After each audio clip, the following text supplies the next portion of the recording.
w'Imana yarashobojwe gutanga cyangwa gushinga ishengero Kidasanzwe Bible Church ku isi yose? We are a church that focus on church planting. Ni ishengero ryitaho cyane kwitegwa gishengero. So I am a called minister of God. Yarahamagawe nk'umushumba w'Imana. And I have anointing to plant churches. Kandi afite amavuta mu gutera amashengero. So we have planted churches in so many parts of the world. Kandi bariko bateragura amashengero mu bice byinshi by'isi. And that is the reason why we're here in Burundi. Kandi yo niyo imwe mu ntumbero zagize abanga mu Burundi. So the message is clear.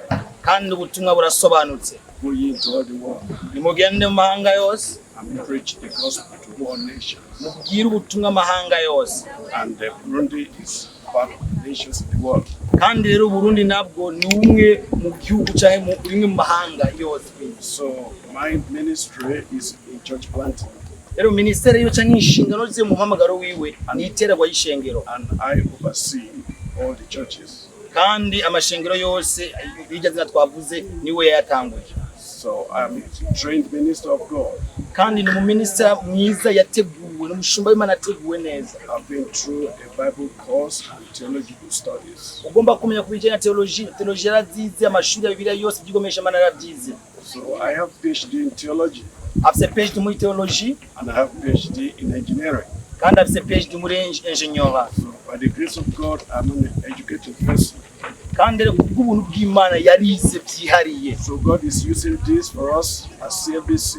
We can preach to any caliber in the world. Kandi rero Imana ikoresha mu buryo bwose ko bashobora kuvuga ubutumwa ahantu hose ku mahanga yose. People who are not educated, people who are educated, highly educated, we are ready with the gospel for them. Yabize abatize abize birengeye bariteguye kubabwiriza ubutumwa ko barabyigiye byose. So that is why there's a great move of our church all over the world now. Kandi nicyo gituma mbona hari umuvuduko udasanzwe ku mashengero bijya zina gishengero cyo yavuze ku isi yose. So I'm here with my family. Kandi yaje ngana umuryango we wose. My wife and 4 children. Yamuzanye umudamu we n'abana we batatu. And so we are part of the team. Ko nabo ni bamwe mu bagize umugwi ngaha. As Jesus said to his disciples, go ye into all the world. Nkuko Yesu yabitegeze intumwa ziwe ati nimugende mahanga yose. I'm not here alone. Kandi ntabwo abifitiye. So I'm here with a team from New Zealand and Australia. Kandi yaje ngaha yazanye team ivuye muri New Zealand no muri Australia. Kandi Imana ibaheze. The Bible says in the book of Matthew chapter 6 verse 33. Muri Matayo 6:33 haravuga ngo when you look at this scripture, it's a very strong message. Iyo uravye kuri ico cyanditswe ni cyanditswe gikomeye cyane. It says seek ye first the kingdom of God and his righteousness. Kivuga ngo rondera cyangwa itwara kubwami first bw'Imana imbere na mbere. All these things shall be added unto you. Kandi bisigaye byose ugomba bizokongwa ni bonus mani majambo. So from the beginning of the message of Jesus, rero utangure kwitanguriro ry'ubutumwa bwa Kristo, he never changed his word. Yigeze ahindura amajambo yiwe. Like to preach about the kingdom of God is at hand. Myaka yose maze ngaya yabwiriza ku bwami kubijana n'ubwami bw'Imana. What is different?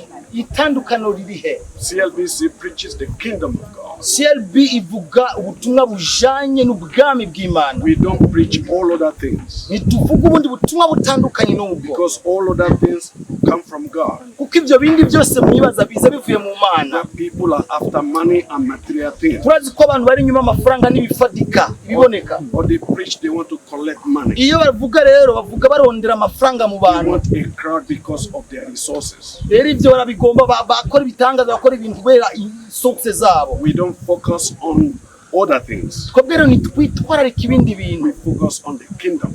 Twitwararika ubwami bw'Imana. We preach kingdom. Bavuga babwiriza ubwami bw'Imana. Because the kingdom is what helps the inside. Kubera ubwami bw'Imana nibwo bufasha indani mu muntu. Make people to know God. Kuko ubwami bw'Imana nibwo butuma abantu bamenya Imana. And make people to feel God. Iwowe atuma abantu biyumva mu Imana. And make people to experience God.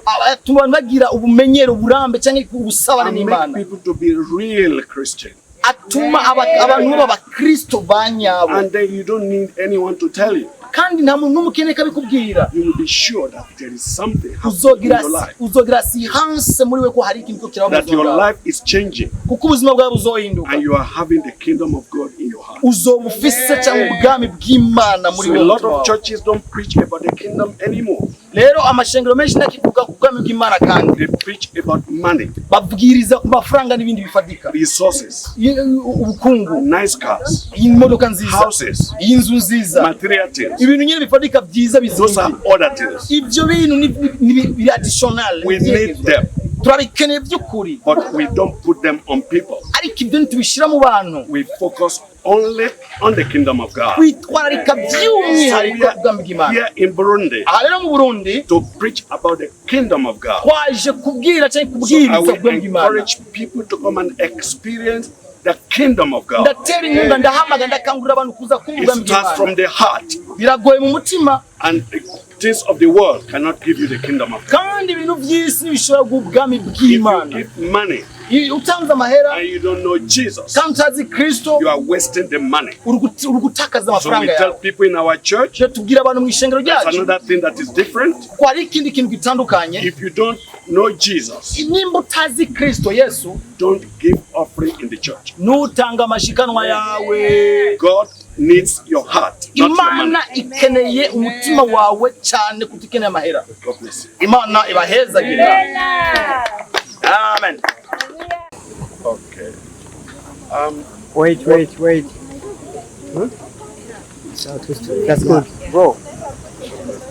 Okay, yeah. So, first of all, I'd like to introduce our team from New Zealand and Australia. Imbere ya byose agomba kubereka cyangwa kwerekana itimu yazanye ivuye muri Australia no mu New Zealand. Yeah, Pastor Fatu and the team from New Zealand. Pastor Fatu ni timu yavuye mu New Zealand.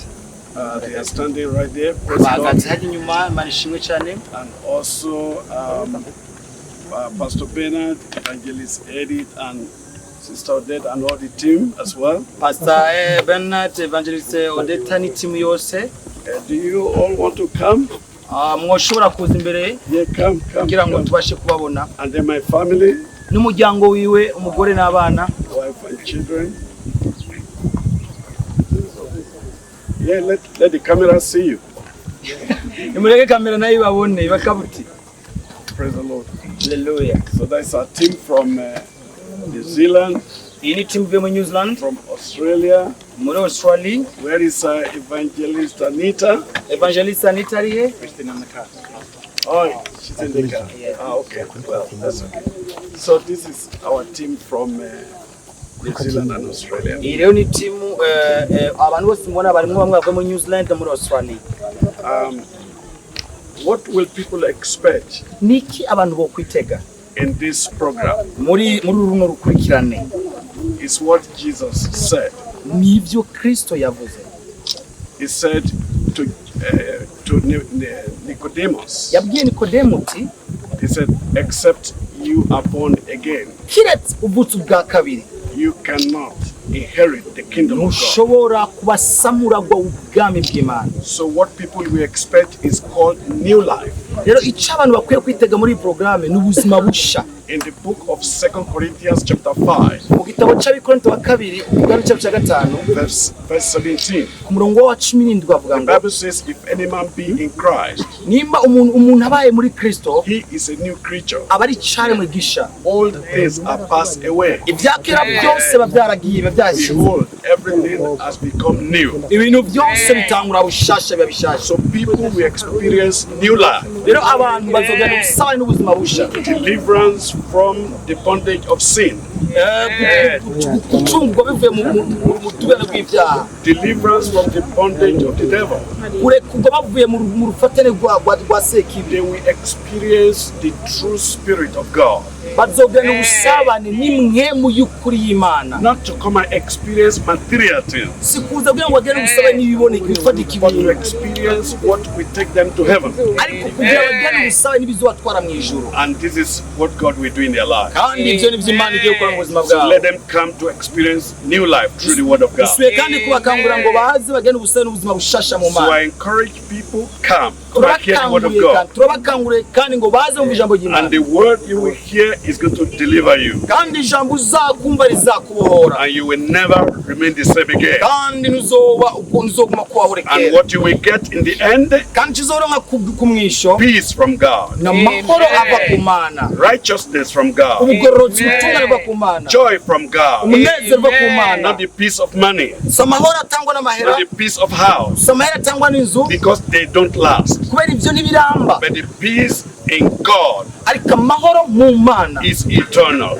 ayo mahoro aba ari bidashira, Joy in Christ umunezero muri Kristo is eternal. ayo ububaho The righteousness in Christ ubugororotsi mu Mana is eternal. ubwo wayibe bidashira. Come and enjoy eternal benefits from God. muze munezererwe inyungu idashira Your ihoraho, life will be transformed. kandi ubuzima bwawe You will buzohindurwa, experience what we call to be a new and genuine Christian. uzomenya neza byiharuye icyo twita ubuzima bushasha, And you will have the love to follow the righteousness of God. kandi uzogira umutima wo gukurikira ubutungane bw'Imana, Not just going to church si kugenda gusa ku rushengero and come out hamusohoke and you remain the same hamuka muri wa and wundi you don't experience anything. ama ntugire icyo umenya. Come and experience the fire ingo rero of God. turagutumiza ugira icyo It will umenya begin with your heart kandi buzotangura and umutima you will wawe never remain the same. kandi ntuzoguma In urugendo the wawe. name of Jesus. Izina rya Yesu Kristo amashimeshi. Amen. Ikibazo kimwe mwidondore mutubare n'ingene mwiteguriye aba bantu muri ko mubakira gute? Mazina nitwa Pasteur Habimana Gabin, abandi umwungere mukuru w'ishengero rya Christian Life Bible Church Nyoni CFC. Yego, aba bantu aba bashitsi mubiteguriye gute, mubiteze kwiki nawe? Abashitsi ubwa mbere nitwe tubakiriye cyane cyane ko twe duserukira iryo shengero mu Burundi bwose, baje mu butumwa bwiza banabivuze kuko Yesu Kristo yarabivuze muri Matayo igice cya 28 uhereye ku murongo wa 18 ukamanuka ngo genda muhindure amahanga yose, abazizera muzobabatiza mu izina rya Data n'irya Mwana n'irya Mwuka. Abo rero uretse jewe abarundi isi yose n'abakozi b'Imana tubiteze ko ijambo ry'Imana riza rihindura ubugingo bw'abantu Imana yaremye hano kw'isi. Akamo mu kurangiza muteye abakristo kugira ngo bazoze muri iki gikorane kabaye kahe? Iki gikorane cyateguriwe mu ntara ya Kirundo kuko dufiseyo amashengero menshi. Hariho n'amashengero ari ni Bujumbura, abakozi b'Imana baduze, abakristo bamaze gushikayo. Hariya mu Kirundo hariyo n'andi mashengero kumwe no muri Ngozi. Twateye akamo abanyakirundo bose no mu ishungara yaho kugira ngo baze kumva ubutumwa bwiza bushaka kubohora imitima yabo, si imitima gusa n'imibiri, kuko ubutumwa bwiza nabwo nyene bajana n'icyumubiri kugira ngo abantu babumve banezere bameze neza. Tubashimire tubifurize n'ibikorwa byiza. Murakoze. Kiora Icyana cya kabisi cyose cyongere. That is welcome. Welcome from New Zealand. ibyo bisigura ngo karibu ivuye muri New Zealand, ni kuba Kiora bisigura ngo karibu. It is a pleasure to be here today. Ni byiza cyane kuba ngaha aya masaha. We come in the name of Jesus Twaje mu izina rya Yesu Kristo to preach the good news, kuvuga ubutumwa bwiza, to give hope to the captives, gutanga amahoro ku bafashwe miri, to set the captives free. kandi kurekura gutanga ukwidegembya ku bafashwe miri. Bible says it's not by might, Bibiliya avuga ngo it's not by power, si kubwiwe, si kubw'imbaraga but ziwe, by my Spirit, say ariko the Lord. kubwa mwemu y'Imana. I'm here Ari ngaha rero in the Spirit of the Lord. mu mwemu cyangwa mu mwuka w'Imana. I might be restricted, Ushobora kubona yicaye ukameze but uku, God gives me the strength. ariko Imana yaramukomeje. As He's going to deliver me, Ukwiza kunkoresha He will deliver you. kandi nako ni kwiza na kudelivering kurekura.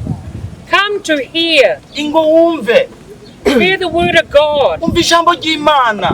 and allow it to transform you. rirekure riguhindure. We want people to go home different. Turakeneye ko abantu bataha batandukanye nuko I'm going to baje. go home different Aragenda atandukanye because the Lord is with me. kuko Imana iri kumwe nawe. Are you ready to receive His word? Muriteguye kwakira ijambo You need to ryiwe. be prepared to receive His word. Mutegereza kwitegura mwakira ijambo Clean your heart menyereza umutima wawe. and let the word fall on good soil. Reka ijambo rigwe rize umutima wawe uri nk'umwami. Go Rireke. and let God. Rireke ryinjire. New Zealand is miles away, New Zealand ni igihugu kiri kure cyane ibirometero byinshi. but I still came. Ariko mwabonye ko yaje no muri ino I didn't let any restrictions stop me. kandi ntiyemereye ko ubumuga Whatever is holding you back, let it go. rekura ikintu cyose kigufashe gituma utotera Release it to God. umvira Imana. Lay it at His feet Rireke byama mu kwizera and kwiwe. let Him do Hama everything. mureke Imana iguhore wewe. On behalf of New Zealand, we don't come as a church. Rero nibaje We come as Jesus Christ, ariko baje nka Kristo Yesu servants of Kristo. the Lord, Baje nk'abashumba b'Imana ready to go ye kandi bariteguye kugenda and barira. preach the good news. Bariteguye kugenda barira bavuga ubutumwa bw'Imana. We are here Bari ngaha because of Jesus bwa Yesu. and only Jesus. Yesu We're not wenyine. lifting up any man. Ntuza kuzamura umuntu. We're not lifting up any country. Ntuza kuzamura igihugu. We're lifting up Jesus. Tuza kuzamura Kristo. It's Jesus. That Yesu. It's not you. It's not me. Si wewe si we. It's Jesus. Ni Yesu. Thank you, Jesus. Your name? Murakoze Yesu. Your name? What is your name? Name? God bless you. Name. Oh, my name? Yes. Evangelist Anita, Yitwa Evangeliste Anita from New Zealand. a servant from New Zealand. N'umushumba w'Imana avuye muri New Zealand. Thank you. Amen. Ka mutwidondore imbere yuko tuyaga muje muvahe muje ku gikorwa kimeze gute?